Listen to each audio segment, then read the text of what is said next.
बलांगीर सहर उपकंठस्थ सदैपाली solar plant दे जाइथिबा bypass road निकटरे गंजेई और cough syrup जबत करिछि सदर थाना पुलिस।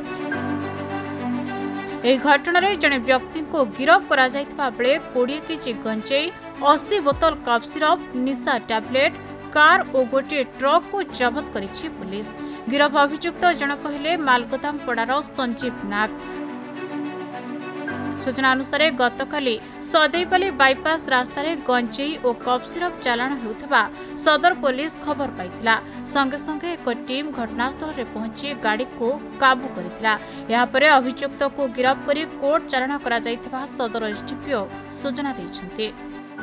गतकाली आमर सदर थाना पुलिस गोटे इनफॉरमेशन पाइथिला कि आमर से सदैपाली जो अच्छी सोलार प्लांट से पाखरे किछि 2-3टा गाड़ी अच्छी से गाड़ी रे किछि गंजा आउ कफ सिरप ट्रांसपोर्ट होउची।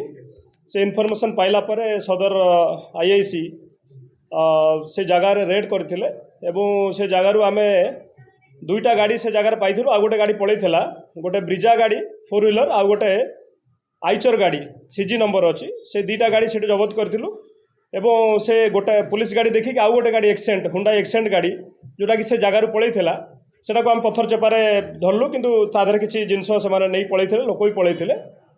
ए 3टा गाड़ी रु आमे प्राय 20 किलो 420 ग्राम गंजा जोड़ा कानाबिस आमे जबत करिचु एवं 80 बोतल कफ सिरप तादरे जबत होइची। गोटे अल्प्राक्स टैबलेट जो अच्छी आमर मिसौचंती एस्कफ रे सेटा भी जबत होइची। 13टा टैबलेट अच्छी। आ गोटे 600 ml बोतल ले किछि ऑरेंज कलर सिरप सेटा भी जबत होइची। आमे ए सबू ये गोटे लोक को अरेस्ट करिचु। से ब्रिजा गाड़ी ड्राइवर आउ ताठो इनफॉरमेशन पाइचु। आमे आउ 12 जन ए केस रे इन्वॉल्व अछंती, तांको आमे पर मुहूर्त अरेस्ट करिवु।